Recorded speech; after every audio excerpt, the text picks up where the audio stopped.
ഇപ്പോ ശരിക്കും താങ്കൾ അറിയപ്പെടുന്നത് മറ്റുള്ളവർക്ക് കളിയാക്കാനുള്ള, പ്രത്യേകിച്ചും സോഷ്യൽ മീഡിയയിൽ കളിയാക്കാൻ ഒരു കോമാളി പീസായി മാറും. കോമാളിയായിട്ട് തന്നെയാണെന്നാണ് തോന്നുന്നത്. അങ്ങനെ തന്നെയാണ്. രഹസ്യ നമ്മൾ 4 പേരല്ലാതെ മൂന്നാമതൊരാൾ ഇതറിയരുത്. മലയാളികൾക്ക് ഒരു കോൺസെപ്റ്റ് ഉണ്ട്. രേണുസുതി കാണിക്കുന്ന ഇച്ചിരി ഓവർ അല്ലേ? ഇല്ല, എനിക്ക് ഈ മനുഷ്യർ ചോദിക്കുന്നതായിരിക്കും, പക്ഷെ ഞാൻ കാണിക്കുന്ന ഓവറല്ലെന്ന് എനിക്കറിയാം. ഷാജി ചേട്ടാ ഇവിടെ ഞാൻ എന്ത് ഓവറാണ്, എന്ത് കാണിച്ചാലും അത് ഓവറല്ല, അല്ലെങ്കിൽ എനിക്ക് ഇണങ്ങുന്ന രീതിയിലാണ് ഞാൻ ഇത്രയും നാളും കാണിച്ചുകൊണ്ടിരിക്കുന്നത്. ഇനി മുന്നോട്ടും എനിക്ക് കാണിക്കണമെന്ന് തോന്നിയാൽ എന്റെ ഒരു പരിധി ഉണ്ട്, അതിനനുസരിച്ച് ഞാൻ കാണിച്ചിരിക്കും. അതിനി ആര് പറഞ്ഞാലും. താൻ ആളൊരു തട്ടിപ്പ് വെട്ടിപ്പ് വീരനാണെന്ന് നേരത്തെ എനിക്ക് മനസ്സിലായി. സുധിച്ചേട്ടന്റെ മരണത്തിന് മുൻപ് രേണു സുധിയെ ആൾക്കാർക്ക് അധികം അറിയത്തില്ലായിരുന്നു.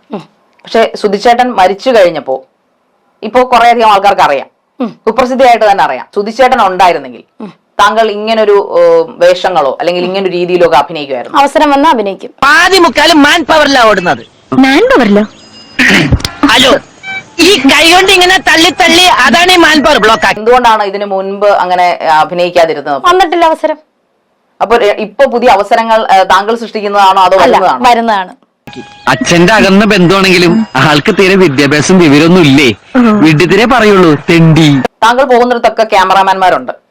അതായത് ഈ വീഡിയോ നടക്കുമ്പോൾ ക്യാമറ വെച്ചിട്ടാണ് നമ്മൾ ചെയ്തത്.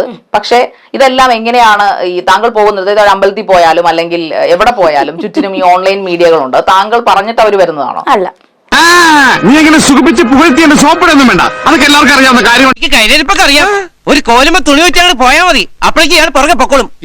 ഒരു ലേഡി സന്തോഷ് പണ്ഡിറ്റ് ആണോന്ന് ചില പോയിന്റിലൊക്കെ ആൾക്കാർ പലയിടത്തും കമന്റ് ചെയ്യുന്നത് കണ്ടിട്ടുണ്ട്. തീർച്ചയായിട്ടും. അതൊക്കെ ഈസി അല്ലേ?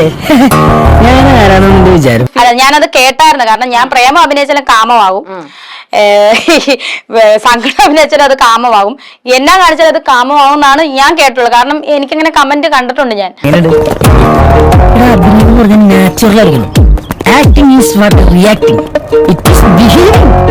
അലൻ ജോസ് ആരാട്ടണനെയൊക്കെ അറിയാവോ? അലൻ ജോസ് ചേട്ടന്റെ കൂടെ ഒരു ഇത് ചെയ്യുന്നുണ്ട്. അടുത്ത ആഴ്ച എന്റെ ഷൂട്ടുണ്ട്. അത് ഡയറക്ടറാണ് വിളിച്ചത്. ഒരു വെബ് സീരീസ് ഉണ്ട്. അപ്പൊ അദ്ദേഹവും ഞാനും ഉണ്ടെന്ന് അറിഞ്ഞിരുന്നു. ഒരു നിമിത്തമാണെന്ന് ഞാൻ പറയൂ, അല്ലെങ്കിൽ ഞാനിവിടെ വരാനും പരസ്പരം കണ്ടുമുട്ടാനും ഇടവരില്ലായിരുന്നു.